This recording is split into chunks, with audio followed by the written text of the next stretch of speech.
So I got a nice comment from one of my regular viewers, and in that comment, he said that he appreciated the fact that I was sticking with my support for Brock. And in my last short about why we should stop comparing Purdy to other quarterbacks, that same commenter mentioned that it was one of their favorite videos, and they thanked me for addressing that specific topic. And it got me thinking about the way I choose to cover Brock and the team in general, though to a lesser extent. I will never be your typical 49er content creator in that I refuse to cover the news. First, there are others that already do that.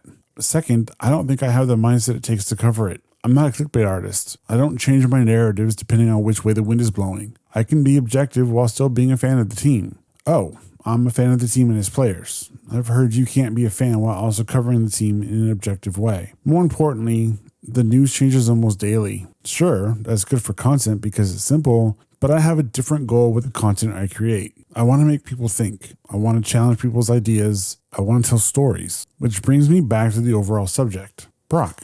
I personally believe that he has an amazing story. I've referred to him before as the ultimate underdog.